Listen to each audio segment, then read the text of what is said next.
Chapter 221. And then she suddenly starts puking. A guy shouted in disgust, "That's disgusting." A guy shouted back through laughs, "Yeah, the fucking bitch went limp and the wire choked her out. Whore only needed to make me come before she choked. Fucking bitch couldn't even do that." "Yeah," another guy said with a laugh, "she even had the entire dying thing going on. Isn't that your thing?" "Yes, fucking shit," the first guy shouted in anger. "Imagine dying with my dick in your vagina and not even managing to make me come like that. How pathetic do you have to be? Like, that's so fucking sad that I would even kill myself out of shame if that happened. Because of that, I took the wire off. Killing her off would be doing her a favor," the guy shouted with annoyance. "You're just scared of the guards," another guy said. "Shut the fuck up, David." Bang. At that moment, Nick heard the sound of a metallic object hitting the wall. Right now, Nick was below the Riker Strikers headquarters as a cloud of fog. Nick couldn't look into the room above him since the holes in the floor were so small, but he could hear everything.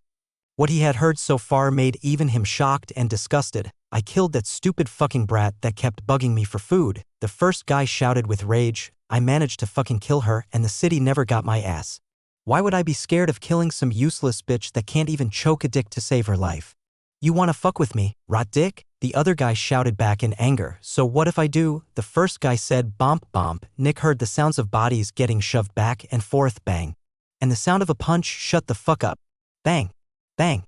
"I'll fuck your shit up." Bang. Crash. "Shut you up." Suddenly, the room above Nick quieted down as the shrill but aggressive shout of a woman thundered throughout it. "What?" one of the earlier men asked with a bit of annoyance but also apprehension. He sounded like he was intimidated by whoever had just entered the room. "Go fight with your cocks outside," the woman shouted aggressively. "There are people here that need a good day's rest after actually getting the money that you live off of." "Shut up, Monica. I earn my own money," a guy shouted. "Oh, what was that?" Nick heard the woman shout, then he heard several steps. Slap. The sound of a slap. "What did you say?" "Ha. Slap." "Shut up. Slap." Okay. The guy from earlier shouted, all the rage in his voice gone and replaced by submission. "Where's my fucking money?" the woman shouted with anger. "I already paid you 3 days. Do I look like I give a shit?" "Where's my money, bitch?" the woman shouted. "That's not fair." Slap. Dunk. Bang. Then Nick heard the sounds of severe coughing. Okay. The voice that had just said these words sounded like it had barely managed to choke that single word out before collapsing. "So, where is it?" the woman asked aggressively, the sound of some shuffling. "What am I supposed to do with 37 fucking credits?" The woman shouted in outrage. "I'm sorry. I'll get more," one of the guys shouted. Over the next 10 minutes, Nick listened to the woman humiliating and berating one of the two guys. "And you were just as loud as this guy," the woman said, obviously talking to the other man in the room. "I want 100 credits within the next 5 days. "Of course," the other guy said with a polite tone. "Good. And now shut up and be quiet." Bang. The door slammed shut loudly. A couple of seconds passed. "She's so fucking lucky that she has an ability," one of the two whispered in aggression. "I would give my left nut just to choke her to death with my dick. Fuck, I feel like she just fucking broke my arm." That was the last thing that Nick heard while he was floating along the ceiling of the sewers. When that woman entered the room and asked about money, Nick knew that he had finally found a lead for why he was there. Nick was there because he wanted to find out where all the money went. While the Riker Strikers focused on causing terror, they also made a lot of money, and that money seemed to vanish. She asked for a lot of money. And by the looks of things, that isn't the first time she asked for it. If she demands money from all the main members, she is most likely the one that makes all the money vanish. Nick kept following the sounds of footsteps. Eventually, the woman entered a room at the end of the long hallway. Sadly, Nick had to stay below the floor in the hallway. The room that the woman had entered had no holes in the ground. This meant everything below the floor was pitch black. Entering the darkness was always extremely dangerous, and it would be even more dangerous while Nick was in his fog state. This should be Riker's room, Nick thought. Sadly, I can't hear anything. For now, Nick decided to wait in front of the room until the woman came back out. Sure enough, about 10 minutes later, the door opened again and the woman walked out of the room. Did she deliver the money to Riker? Nick thought. Sadly, credits were made of paper and didn't exactly make a lot of noise. Because of that, Nick couldn't tell whether or not the woman had delivered the credits to Riker or not. However, I'm sure that she's the key. If I keep following her, I will most likely find out what's happening to the money. If I want to take down Riker, I have to be sure that no manufacturer is involved in this. And if they are, I'll make sure that the governor finds out. Chapter 222. She's with Riker again, Nick thought. This was Nick's 5th day of observing the Riker Strikers headquarters and, more specifically, the woman, or Monica. By now, Nick had learned quite a bit about Monica. First, she was the only female main member of the Riker Strikers. Second, she was physically quite a lot stronger than the average member of the Riker Strikers. According to the members, Monica was so strong because she had an attuned Zephyx synchronizer. She essentially handled the men of the Riker Strikers like children. While this wasn't suspicious to the Riker Strikers, it was very suspicious to Nick. After all, there were almost no abilities that just flatly increased an extractor's physical power. The only one Nick had heard of was his own, and that increase in strength also only appeared when certain conditions were fulfilled. Based on what he had seen and heard, Monica was at least 3 times as strong as an adult man at any given moment in time. Nick had also seen her a couple of times, and Monica definitely didn't look as physically imposing as Manila or anything like that. She looked rather beautiful and wasn't even that big or muscular, yet she handled men like they were toys. Either she has an ability vastly superior to mine in every way, or she's not a normal human with an ability. Nick thought she's most likely an ex-Zephyx extractor. Alternatively, she may have been around Riker so much that her body absorbed Zephyx he was giving off, which turned her into a peak newbie after a couple of months or years. Either way, Monica was the most dangerous person inside the gang, except for Riker himself. She was also Riker's personal bodyguard. Whenever anyone made problems, Monica would take care of them, naturally. When someone created a volatile pot of violence, such as the Riker Strikers, they would find themselves on the receiving end of violence at some point. What stopped the insane people of the Riker Strikers from just banding together and killing Riker? Monica. She was what stopped them. From what Nick had heard, Monica had also killed more than one member of the Riker Strikers before, and none of the corpses had ever been found. Nick presumed that she had just thrown them into the sewers, and the parasite ate them. Naturally, none of the Riker Strikers would dare to go to the city guards, lest the city guards also investigate them. After following Monica for a couple of days, Nick was certain that she was the person who made all the money vanish. In these 5 days, Monica had confiscated over 2,500 credits from all the members of the Riker Strikers. She hadn't left the headquarters during that time. She had not used the money in any way. Nick had also searched through her room while she was gone, and he hadn't found any credits anywhere. He was also quite sure that Monica didn't just casually carry thousands of credits with her all the time. This meant that the credits could only be in one place, Riker's room. Nick hadn't seen Riker's room yet since he wanted to be sure that Riker wouldn't notice him. He would only try to enter after Riker left his room. From time to time, Riker left his room, but Nick hadn't found a good opportunity yet. Additionally, he had been busy following Monica, but now Nick would turn his attention to Riker's room. Monica had just entered Riker's room, and Nick was quite sure that Riker would leave soon. He hadn't left his room in 2 days, which was unusual for him. He had to come out and show his face to his people. Well, let's hope they're not causing too few issues, a charismatic, smooth, but dangerous voice said. Naturally, this was Riker's voice. A moment later, Nick heard Monica and Riker walking away from his room, and Nick started to become active. There's no opening in the floor. Nick thought, the door in the hallway is also locked, and without any holes, they would definitely notice that I have been in there if I break the door open. Nick went to the neighboring rooms but noticed that the walls between them and Riker's room were extremely thick and without any holes. Can't go from below, can't go from the front, can't go from the sides, Nick thought. Nick left the headquarters and floated towards the space behind the headquarters. Riker's room faced outward at the back, and Nick searched for an opening there. Nothing, just a solid wall. That means there has to be a way to get in from above. Monica is a human, and she needs light. There has to be a light source inside Riker's room, Nick thought. Nick left the sewers and stealthily made his way back to the dregs.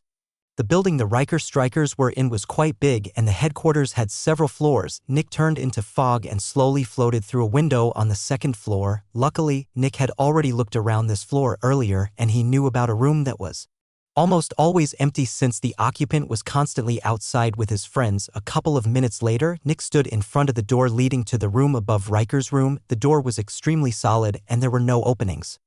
Nick also noticed that there was a ton of dust on the door, which meant that it hadn't been used in a long while, but instead of breaking in, Nick decided to go to the 3rd floor. Sure enough, the room on top of that room was open, and Nick entered. There was a big bed in the room, and Nick squeezed himself halfway below the bed. It was a bit dark here, but not so dark that the nightmare could use all of its powers. At most, Nick was hearing a couple of voices that weren't there. Then Nick used the blade of his fist weapon to make a small cut in the ground. After that, he looked through the cut into the room above Riker's room, and what he saw shocked him. Chapter 223. It was dark. The room was completely dark. Except for the one cut that Nick had just created, the room had no openings through which light could enter. At that moment, the plan for the headquarters shot through Nick's mind. No light could enter into Riker's room through the bottom, front, left, right, or back. All of these sides were completely blocked off and solid. Additionally, since the room above Riker's room was completely dark, no light could come into Riker's room through that as well. Artificial light that could keep the nightmare at bay cost a ridiculous amount of money, and the money Monica was confiscating wouldn't even come close to paying for that. On top of that, Nick was quite certain that there were also no reflective shafts of light. These shafts were lined with mirrors. And mirrors were insanely expensive. Just the materials would cost tens of thousands of credits, and then it would also need specialized personnel to create the shaft. Installing something this pricey in a shitty house in the dregs would raise a couple of eyebrows. Why not just make a hole in the wall? They weren't keeping specters here. There was no reason to spend that much money on something that could be solved with a drill and 5 minutes of work. Nick was 99% sure that Riker's room was dark. That wouldn't seem surprising since Riker was a specter. However, Monica was also in the room frequently and for several minutes. Either she was getting tortured to death over and over again several times per day, or she was also a specter. This hadn't even occurred to Nick until now. He had expected Riker's room to have light for the same reason why everyone else had expected it. Because why wouldn't there be light? There was no reason to have no light. Having a room with no light was already very suspicious in and of itself. Having a room with no light that someone occasionally went to was a risk, because what if someone found out? What if one of the Riker strikers decided to sneak into the room when Riker was away to steal something? Then the member would find out that the room was completely dark, and they would very quickly suspect Riker of being a specter. At that point, it wouldn't even be a question of what happened.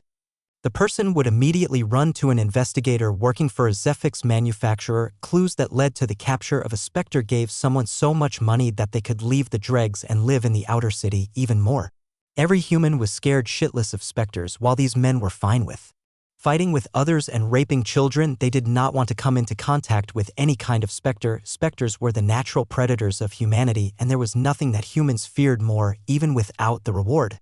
The person would be so paranoid that Riker would find out that they had been in his room that they would run to the closest manufacturer. Just having this lightless room was already dangerous for Riker, so then, why did he have it?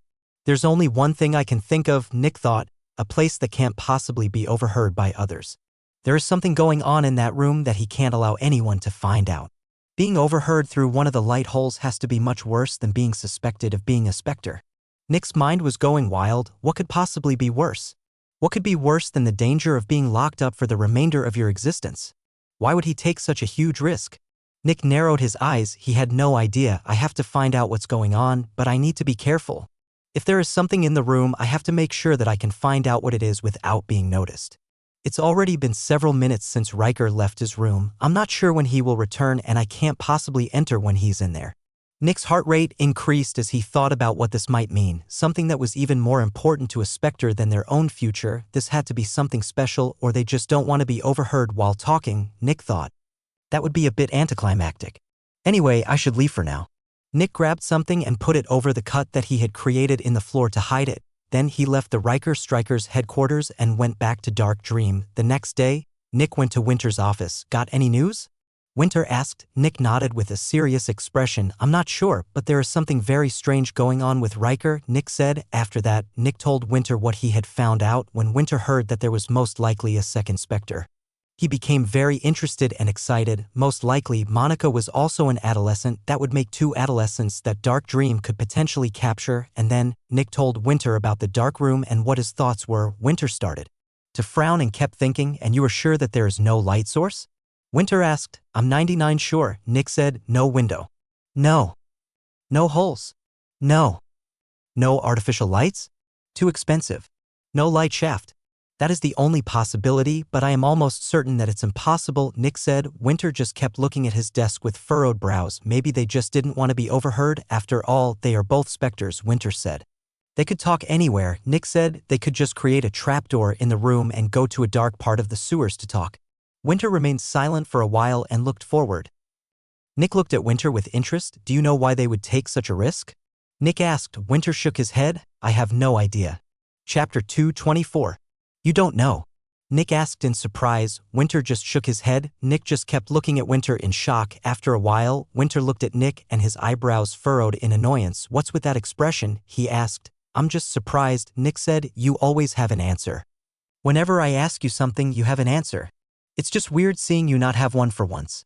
Winter snorted. I'm not all-knowing, Nick. I know more things than normal people due to my background and my familiarity with Kugelblitz, but I still don't know everything. I've never heard of anything that a Spectre would value more than their own life.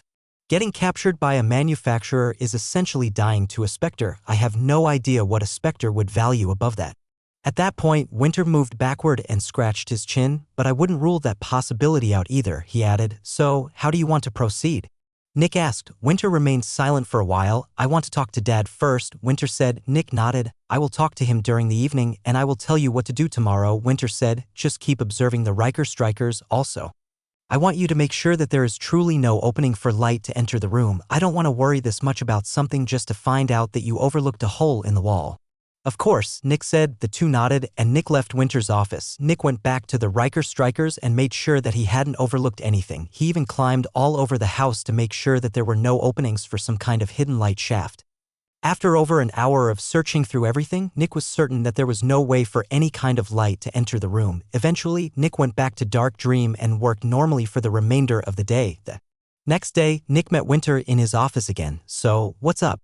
Nick asked, sitting down in one of the chairs in Winter's office. Winter looked a bit annoyed. Dad kept deflecting. Winter said, deflecting. Nick asked. Winter nodded. When I asked him if there is anything that a Spectre would value over their entire existence, he looked at me with this expression that means he thinks I found something out that I shouldn't have, Winter said. He kept asking questions. But I refused to tell him any details. After all, this is about my company. If this is something that's worth a lot of money, I'm certainly not going to hand it to Kugelblitz. He kept assuring me that he isn't trying to steal my Spectre and that he only wants me to stay safe, but I'm not buying that, Winter said. So? Is there something that a Spectre values more than their life? Nick asked. Dad didn't deny that there was, Winter said. A moment later, Winter took something out and put it on the table. It was some kind of red stick that was barely 30 centimeters long. He gave me this, Winter said. What's that? Nick asked. It's an emergency signal for city guards, Winter explained. Infuse it with your own Zephyx and break it. The signal is used for when a powerful Spectre has been found outside a containment unit.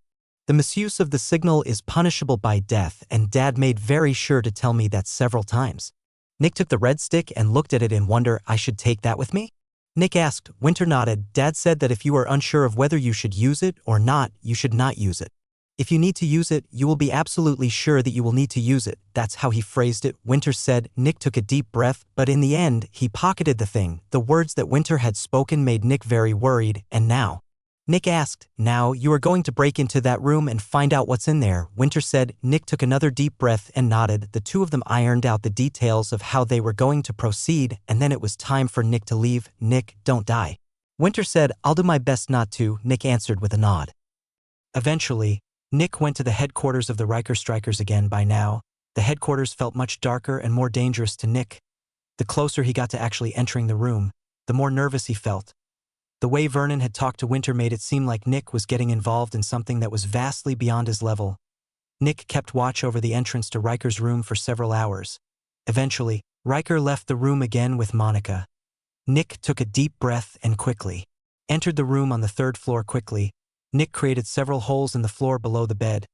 He had to make sure that enough light fell into the room below this one. After all, Nick didn't want to come into contact with the nightmare right now. Then, Nick turned into fog again and slowly moved through the cuts he had made.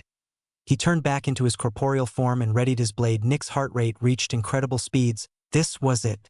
Nick rammed his blade into the corner of the room and made a long cut. Nick's eyes narrowed when he saw nothing through the cut. This confirmed it. The room was completely dark. Additionally, Nick felt that his ability was still active, which meant that nobody had noticed him. There's no way back now. Nick created several more cuts in the floor to make sure that Riker's room had enough light for Nick. And then, Nick turned into fog and floated into the room now. Nick could finally see the room. It was empty, no desks, beds, chairs, or whatever. It was completely empty, except for one thing. In the middle of the room was some kind of stone circle. There were 4 big stones in the middle, which were surrounded by 7 stones in a circle. Outside the stone circle was another stone. But this one was quite bigger than the others. It was almost perfectly round and nearly 20 centimeters high. Nick did not like what he was seeing. It felt insanely creepy. Eventually, Nick turned back into his human form and landed in the room. Is this what Vernon talked about? Nick thought. Nick wasn't completely sure. He thought this would be what Vernon meant. Vernon said that I would know without a doubt if I had to use the signal, and right now I'm not sure. Nick looked around the room. Eventually, Nick gritted his teeth. He had to confirm it. Nick took out the signal he had received from Winter. And then, he moved his hand towards the stone circles. The hairs on the back of Nick's neck stood up as he saw the big stone in the room changing shape. A moment later, the shape of the stone had changed into the shape of a starving child sitting on the ground. The statue of the child looked so real.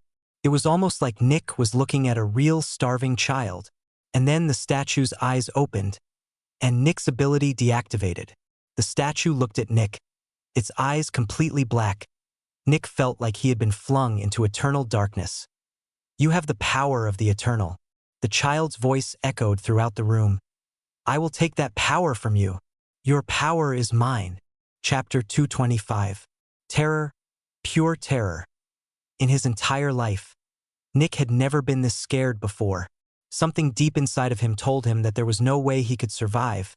Something told him that he couldn't possibly resist the power of this child. There was only death waiting for him. The entire room seemed to warp. It seemingly spun and distorted until there was only a contorted hallway remaining, with Nick and the child at opposite ends. And then, Nick felt like the darkness inside the hallway was pulling the light out of him.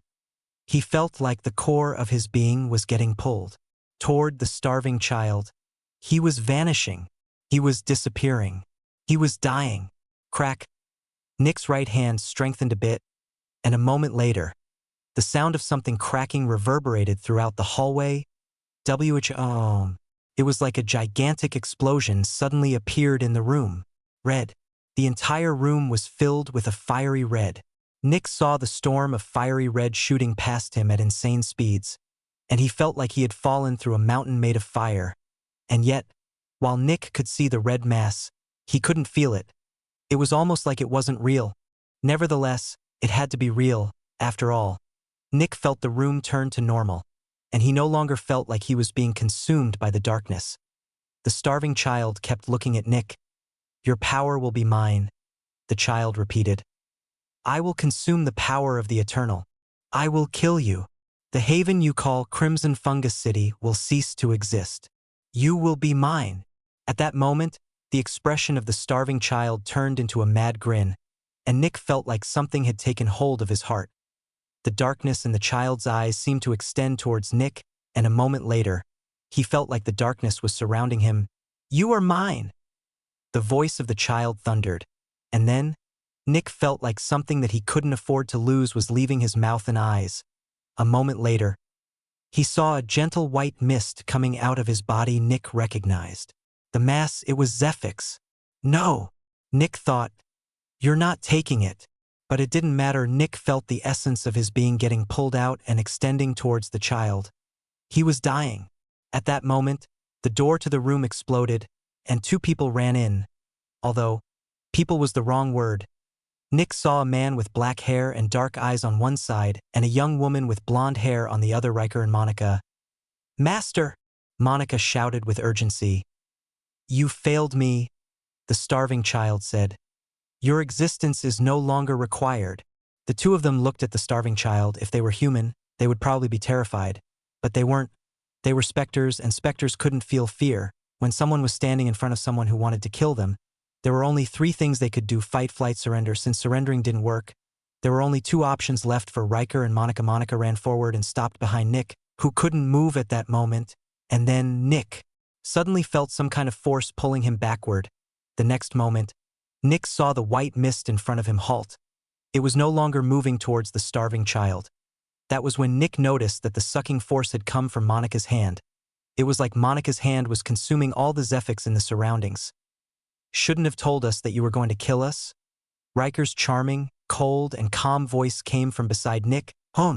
Suddenly, a black wind, filled with tormented faces, left Riker's hand and shot towards the starving child. However, as soon as the black wind reached the starving child, it flowed around it.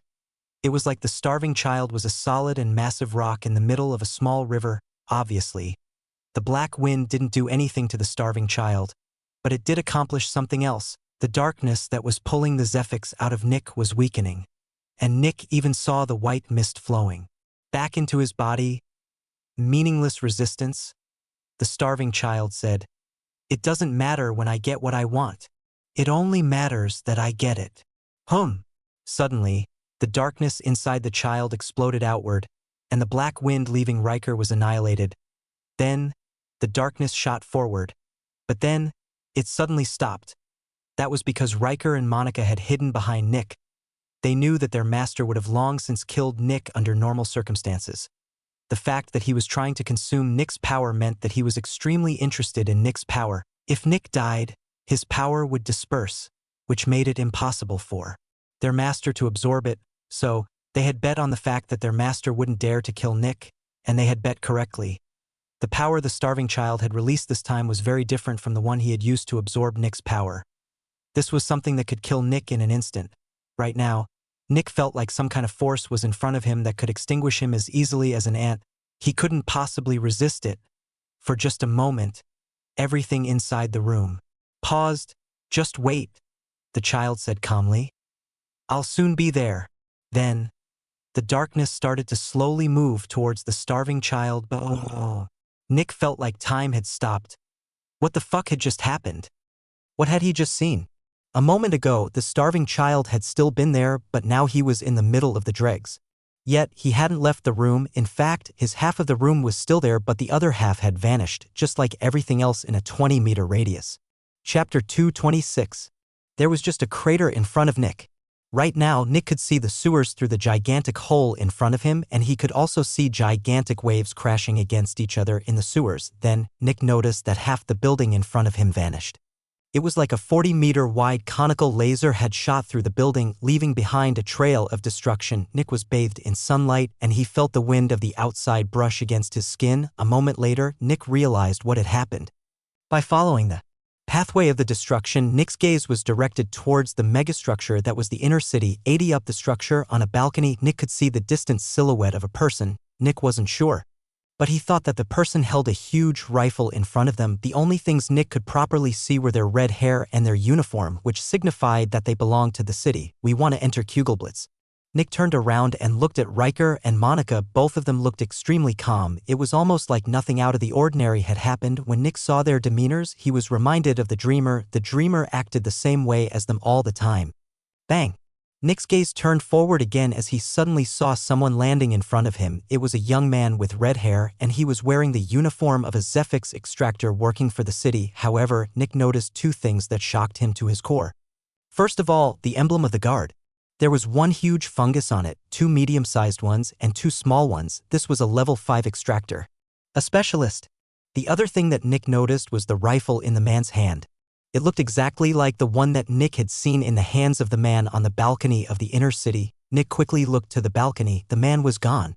Did this man move from over halfway up the megastructure towards the dregs in less than 5 seconds? That was a distance of over 4 kilometers. The man looked at Nick and the two people behind him. The next moment, the man's barrier projected several diagrams and figures in front of the man's eyes. We are willing to join Kugelblitz, Riker spoke calmly. The man furrowed his brows. Then, he turned to Nick. You fired the signal? He asked calmly. Nick remembered the red storm that had consumed him. That should have been the signal. Yes, Nick said weakly. His feelings finally came to terms with the fact that he wasn't going to die. And he suddenly lost all his power. Nick almost fell over. You and the two specters behind you will be taken into custody, the man said. Shing. Shing. Shing. The next moment, 5 more people arrived, which surrounded Nick and the two specters. Nick could see that all 5 of these people were experts. Nick took a deep breath. The only thing he felt was relief. He had survived. 2 of the experts put Zephyx suppressors around the specters, and one of them lifted Nick over his shoulder. The next moment, Nick felt like his body was being torn apart as he accelerated to speeds he could have never imagined. Nick could only tell that the expert who was carrying him jumped and entered the inner city through some kind of exit partway up the megastructure. Then, Nick saw the blurry images of tracks flying by him. He guessed that the expert was rapidly jumping from platform to platform on the middle layer of the inner city. In less than a minute, Nick found himself standing in front of a huge column on the middle layer of the inner city. The gigantic column looked just like any of the other columns, except for the fact that it was hollowed out. Nick could see several windows on the column, and he could also see a couple of people standing in front of a set of doors. That was when Nick noticed a huge sign, City Guard Headquarters. However, Nick couldn't admire the building for long since he was pushed through the door almost immediately. The expert had already put Nick down, and now he shoved Nick forward. About a minute later, Nick entered one of the rooms, and he quickly recognized where he was. A containment unit. The captain will be with you shortly, the expert said before he exited the containment unit. The next moment, Nick heard the containment unit power up. By the sounds of it, this containment unit was not cheap. It could probably even contain a Force Spectre. There was definitely no way for Nick to escape. Nick took a deep breath and looked around. The entire room was stark white, and the only furniture was a table with 4 chairs in the middle of the room. Nick slowly walked over to one of the chairs and sat down. Silence, only silence surrounded Nick at that moment. Nick realized how tense he had actually been. It was like his chest had finally relaxed, and yet, Nick couldn't fully relax. There was something deep inside of him that told him that he would soon die. The image of the starving child entered Nick's mind again. It had proclaimed that it would consume Nick. It had said that it would destroy Crimson Fungus City, and worst of all, it had said that it would soon come. This meant that it hadn't truly been there. Had it used some kind of way to manifest its power over a great distance? If so, how powerful was this thing? How far away was it? It even recognized my power. It said I have the power of an eternal. Nick thought, how powerful was this thing? Was Crimson Fungus City safe? Could he even escape? Nick's mind was going wild. He hadn't even noticed that over 20 minutes had passed. Chapter 227. The door of the containment unit suddenly opened, and Nick's entire body twitched as he was startled. Nick looked over at the person who had entered and saw a middle-aged man with black hair. He was wearing the uniform of a member of the city, and according to his emblem, he was an expert. The man calmly walked over to the table and sat down in one of the chairs. Nick, Chief Zephix Extractor of Dark Dream, the man said calmly. Is that correct?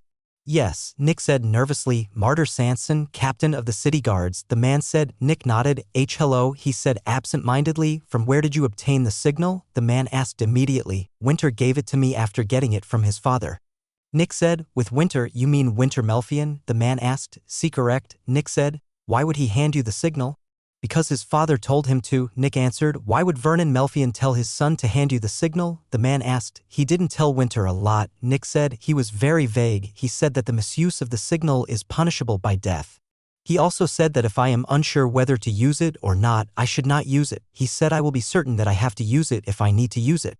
The man furrowed his brows. Why were there 2 specters with you? The man asked. That's a long story, Nick said. I have the entire day, the man said, leaning back on his chair. Okay, well, a bit over 2 years ago, I hired a new employee. Her name is Jenny, and Nick started at the very beginning and told the captain about the Riker strikers. The captain didn't even ask why Nick hadn't told the guards about the Spectre. It was normal for a manufacturer to keep the identities of Spectres hidden. After all, they didn't want anyone else to benefit from their work. The record says that the 2 Spectres stood behind you and that there was no sign of aggression. The captain interrupted Nick. That doesn't conform with what you were telling me. I'm getting to that, Nick said, his voice still shaky and nervous. Nick arrived at the moment when he told Winter about the dark room, and the captain seemed to become much more interested. There is no way that there is a way for light to enter, the captain asked. No. And speculation isn't important anymore, Nick said. I have already been in the room and it was dark. The captain furrowed his brows. What did you think made Riker decide to take such a risk? The captain asked. I had no idea, Nick said. I couldn't imagine anything worse than essentially dying. I just went to Winter since he always knows what to do. But not even he had any idea what this was about. So, he went to his father and asked him. Then, Nick told the captain what Winter had told him, what his father had told him. At that point, the captain started to ask many questions. Did Vernon say anything more? Did Vernon hint at anything? Why did Vernon not do this or that?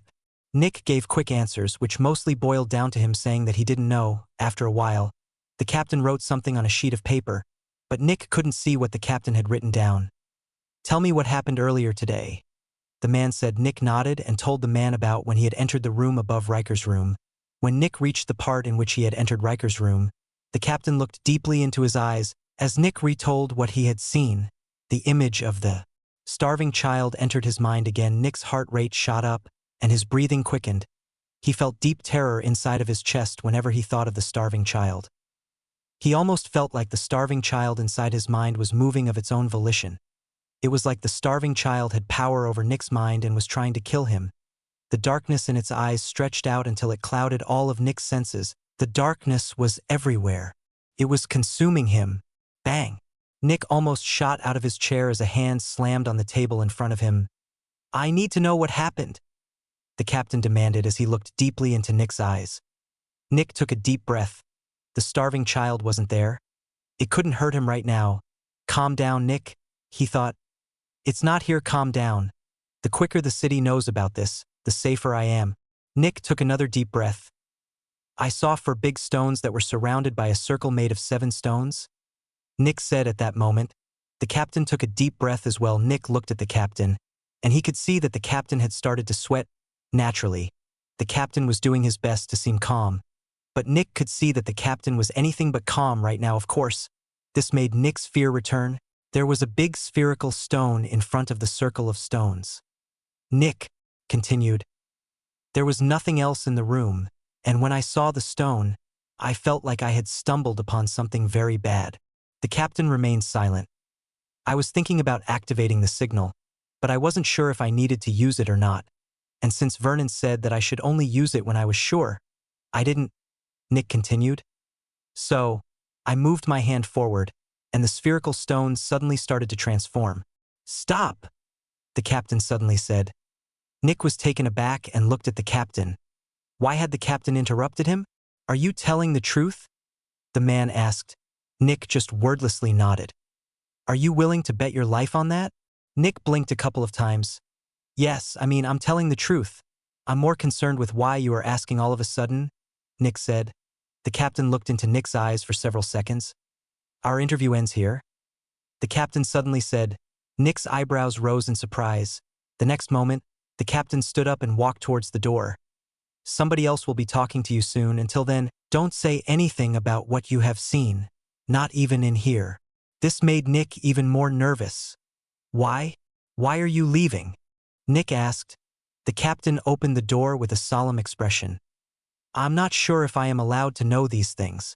Then, the door closed, and Nick was left alone in the containment unit. Chapter 228. The next couple of minutes were horrible for Nick. His mind was going wild with fear and nervousness. What had he witnessed? How powerful was the starving child that even an expert working for the city left voluntarily? The possibilities of what could happen to Nick shot through his mind. Who was this starving child? How powerful was it? Was Nick safe? Could Crimson Fungus City protect him? Should he run? Would he soon die? Nick's sense of time became distorted, and he had no idea if he had been inside the containment unit for only a minute or for an hour. The unending whiteness of the walls made Nick feel like he was being compressed. He wanted to run away but couldn't. There was no way he could get out of this room. Nick's legs began to shake as the urge to run overtook them. He had to leave. Now. And then the door opened. Nick looked over in panic and he saw a familiar face. However, he wasn't sure if seeing that face in this scenario was a good or a bad thing. It was the governor, Marcus Julius. Nick had seen the governor about 2 months ago in the yearly meeting, and now he was meeting him again, but the governor wasn't the only person. There was a second person entering the room behind him, and Nick also recognized that person. It was Arya Light, the chief Zephix extractor of Kugelblitz. 2 heroes. 2 level 6 extractors were meeting Nick because of what he had seen today. Who the fuck was this starving child? The governor and Arya sat down on the other end of the table. Both of their expressions were the epitome of seriousness. "Tell me exactly what you have seen in that room," the governor ordered as soon as he sat down. He didn't even greet Nick. Nick took a deep breath. The two of them just looked at Nick with solemn expressions. 4 stones surrounded by a stone circle comprised of 7 stones, Nick said. "Was there something else?" the governor immediately asked. "A round stone in front of the stone circle," Nick said. "How big was the round stone?" "About 30 centimeters, maybe a bit less," Nick said. "What did you do?" the governor asked. "I wasn't sure if I should activate the signal," Nick said, "so I moved my hand towards the stone circle." The atmosphere in the room intensified as Nick continued speaking. The stone started to transform, Nick said, his voice becoming shaky as the image of the starving child appeared inside his mind. What did it transform into? The governor asked, his voice cold, serious and urgent. Nick took a deep breath. It transformed into a starving child, Nick said. Nick felt like the room had turned to ice. The expressions of the governor and Arya couldn't get any more solemn. Did he say anything? The governor said, his voice having a deep feeling of urgency to it. The governor didn't even ask Nick what happened next, and he immediately referred to the starving child as he. Nick took a deep breath. I need to know what he said. The governor spoke loudly, almost shouting. Nick's insides shook. He said my power will be his, Nick said, avoiding the part in which the starving child had said that Nick had the power of an eternal. Did he say anything about the city? The governor asked, speaking rapidly. Yes, but only later. What did he say? The governor said, standing up from his chair as he glared into Nick's eyes. Nick's body shook. He said that the haven I call Crimson Fungus City will cease to exist. And that he will soon be here, Nick said. Get all the details out of him. The governor shouted towards Arya before he ran out of the containment unit. At this moment, Nick's heart started to shake and fear took hold of him. What the fuck was going on? Who was the starving child? What was the starving child? Nick's head shot towards Arya, his face pale and his eyes opened wide. I need to know what happened, Arya said with a soothing tone. However, Nick could hear something else. There was a certain feeling of insecurity in Arya's voice. The governor's actions and Arya's tone. The starving child was so dangerous that he could even evoke fear in the two strongest humans in Crimson Fungus City. Nick just kept looking into Arya's eyes. His mind was all over the place at this moment. Nick, Arya said with a serious tone, get it together. Nick shook his head. He said that he wants my power. Nick said, he said that my power will be his. He said that he is coming for me. Nick, you have to calm down. Arya said, he said those things to cause terror in you. That's what specters do. They cause fear and terror in people. Someone like him wouldn't be interested in the power of a level 2 extractor, Arya said. Nick didn't know if he should tell Arya if he told her about his power. Something bad might happen. Right now, Arya thought that Nick's power couldn't possibly interest the starving child, but if they realized that Nick's power was most likely the very thing that drew the starving child over, they might decide to kill Nick. The starving child was extremely powerful based on how the governor and Arya were acting. If they could stop it from coming by killing one level 2 extractor, Nick wouldn't tell them. He didn't want to die. Who is he? Nick asked. Arya furrowed her brows. He told me he was going to kill me and I was the one that found him. Nick said with a louder voice, he told me I am his target. I want to know who he is. Arya seemed a bit uncertain. She remained silent for a couple of seconds. What I am going to tell you must never enter the ears of anyone below the level of a specialist. Only specialists and stronger are allowed to know about these things, she said solemnly. Even if an expert working for the city demands that you tell them, you are not allowed to tell them. Do you understand? She asked solemnly. Nick nodded. Arya took another deep breath. The starving child that you have seen is the manifestation of a fallen. Nick felt like his heart froze. A fallen, a level 7 specter. Its name is Envy and it is the servant of an adversary. An adversary? A level 8 specter. Nick remembered what Envy had told him. It was going to take his power. Nick had become the target of a level 7 specter. Chapter 229. Chapter 229 229 Conflict. Nick looked at the table with a crestfallen expression. A fallen, an adversary, level 7 and level 8 specters were the biggest enemies of humanity. One would think that the Eternals would be the true enemies, but it wasn't as simple as that. While the Eternals did whatever they wanted, many of the adversaries actually tried to eradicate all of humanity. This difference in mindset and action could be compared to how an aggressive animal would treat its territory. If something of a similar size or slightly smaller size entered its territory, the animal would aggressively defend its territory and kill the invader. 21-26 However, if something vastly smaller and weaker than it entered its territory, it would mostly just ignore it. After all, that thing was no danger whatsoever. Rats would kill other rats, but they wouldn't care about a tiny fruit fly. In the same way, the adversaries were far more aggressive towards humanity than the Eternals. The Eternals just did their thing and terrorized humanity like it was a small hobby or a daily chore. Meanwhile, the adversaries actually wanted to attack and destroy humanity since the 7 level 8 extractors in the world could fight and kill them even more.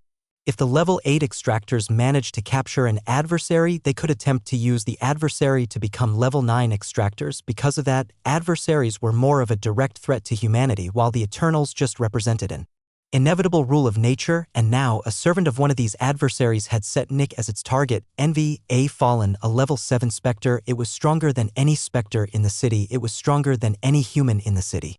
If it were to appear at this instant, all of Crimson Fungus City would be doomed. The only possibility of survival would be the heroes uniting and fighting Envy in a group. However, there was still a huge gap between them. Most likely, Nick wasn't sure.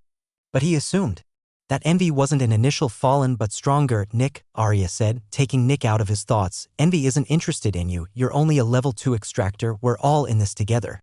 Nick looked at Arya. He knew that Envy was after him. After all, Envy had stated that Nick had the power of an Eternal and that it was very interested in Nick's power, but he couldn't tell her. He had seen how the leaders of the manufacturers acted. Vernon casually doomed thousands of people to a worse life by increasing their taxes, and he didn't even care about that. Why would someone like him care about a single weak extractor? If they killed Nick and if they managed to somehow fend off Envy for a bit, it was sure to leave since the thing it wanted no longer existed inside the city, making it not worth the effort. However, if Nick survived, Envy would keep attacking and persisting. While Arya tried to calm him down, Nick just kept looking at the table. A fallen is coming. It's coming for me. It said it will raise Crimson Fungus City to the ground. All because of me. At that moment, a certain thought entered Nick's mind. All because of me, he thought with a cold and sudden calm. I am the cause of this. If I were to die, Nick imagined a terrifyingly powerful cloud of darkness falling over the city and everyone suffering. Elderly, adults, children, and everyone else were dying. Crimson Fungus City would transform into ruins eventually. It would collapse and join the ruins in the sewers. The place where Nick had spent his entire life had vanished and only silence remained, all because of him. He would cause the death of all these people. Nick looked at the table in front of him with unmoving eyes. Arya kept trying to get his attention, but Nick just kept looking at the table. It's because of me. Because of me, thousands of people will die. Wasn't my goal to improve the lives of everyone in the dregs? And now I will be the cause of all their deaths. Nick's mind was going wild. I need to die. If I don't die, I will doom the entire city. But if I choose to die, I will save thousands of lives. But what if I don't? Nick suddenly thought with more urgency. What if Envy will still destroy Crimson Fungus City even though I am dead? All of my scenarios are built on the assumption that Crimson Fungus City can defend itself against Envy. What if it actually can't? Shut up, Nick. Nick thought with gritted teeth. You're just trying to avoid responsibility. Who the fuck cares whether or not Crimson Fungus City manages to defend itself? If you don't kill yourself, there will be no hope. But it's only a chance. It's only a chance. So what? A chance is better than no chance. Bang. Nick felt something knock on his head and his eyes shot towards Arya, who had just knocked on his head. It hadn't been painful, but it had gotten Nick's attention. Nick, pull yourself together. Arya shouted, if you want to keep wallowing in irrational fear, be my guest, but I still need to know what happened when you talked to Envy. Nick looked at the table. Arya's eyes narrowed. What will happen now? Nick asked, I need to know what happened, Nick. We don't have time for that. Arya shouted with urgency. Nick closed his eyes with a pained expression. I'm so selfish. Then he took a deep breath. Sure, he said. Nick started to narrate his conversation with Envy and what happened but avoided talking about his power. I don't need to make a decision right now, Nick thought, his mind having calmed down quite significantly. Making this decision can wait until the city actually manages to defend. If it actually manages to defend against Envy, I can still go through with it. And then I will know whether survival is just a chance or a certainty. Chapter 230. Chapter 230 230 Aegis. Nick told Arya basically everything about what had happened inside the room. Arya didn't seem surprised when she heard how Riker and Monica reacted after Envy told them that they had become useless. Since specters couldn't feel fear and since appeasing Envy wouldn't help in this case, the two specters just fought back to enter the city's good graces. They wanted to get put in a containment unit instead of killed.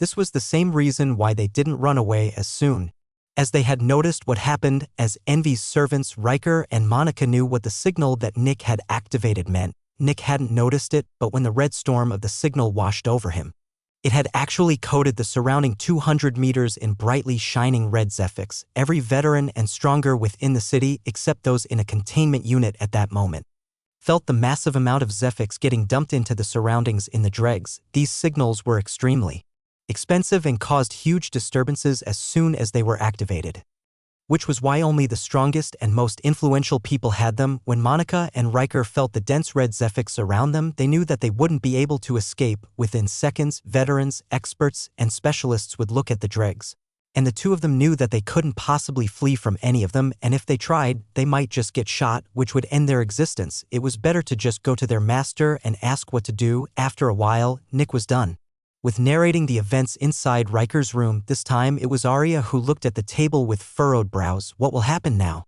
Nick asked. Arya kept looking at the table for a couple more seconds, then she sighed. I don't know, she said with a helpless tone. Matters regarding Fallen are too big for even me.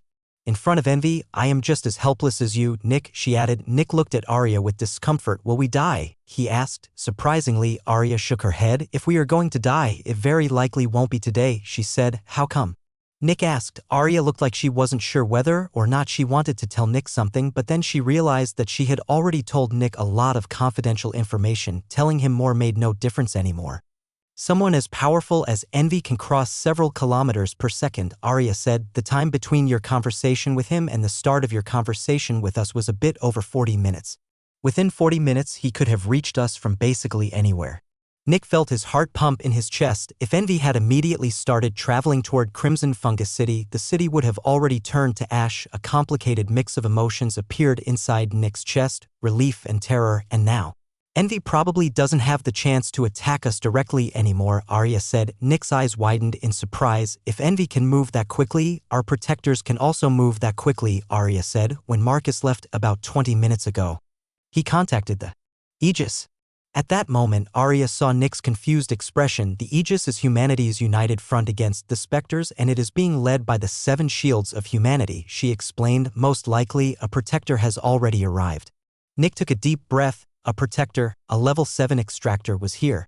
Crimson Fungus City could actually survive and fight back. Naturally, the Aegis and the adversaries had been bitter rivals for a really long time. This fight was so brutal and long that everyone basically already knew everyone else on the other side. Aegis knew who Envy was and how it operated. But on the flip side, Envy knew how Aegis operated. While Envy's attention represented a great calamity to Crimson Fungus City, in the grand scheme of things, it was only switching battlefields. Instead of fighting in some other city, Envy would fight Aegis here. This meant that all of this had no impact on the greater whole, and yet, for Crimson Fungus City, it was probably the most significant event since its foundation. Are you sure a protector is already here? Nick asked. 95, Arya said. Aegis doesn't have any resources to waste since they are fighting an uphill battle, but going after Envy is most definitely not considered a waste of resources. I don't know the specifics since I am not part of Aegis, but I know that Envy is considered extremely important amongst all the fallen in the world. How so? Nick asked. Because of its superior, which is actively trying to destroy humanity, Arya explained. There are many fallen, and most of them just do what they need to do to become more powerful. While that includes a lot of suffering for many people, it generally doesn't include a threat to humanity as a whole. Normal fallen steal some of your food, the dangerous fallen want to sew your mouth shut. One's bad and annoying, the other one is terrifying and lethal. That's the difference between most fallen and a fallen like Envy, Arya explained. Nick nodded. This means that I am safe for now. A feeling of relief washed over Nick, yet the feeling was quickly drowned out by an overwhelming feeling of disgust. I just thought that I was safe. I didn't even think about the city. I only thought about myself. Nick looked at the table again with discomfort and annoyance. This means there is a chance, actually. With a protector, Crimson Fungus City will most likely be able to survive. If I kill myself now, I will probably end up saving thousands of lives. Nick looked to the side. Isn't that what I wanted to achieve? Save thousands of lives to redeem myself for what I have done to Horua. Then, Nick looked at Arya, who seemed quite distracted. I only need to tell her about my power.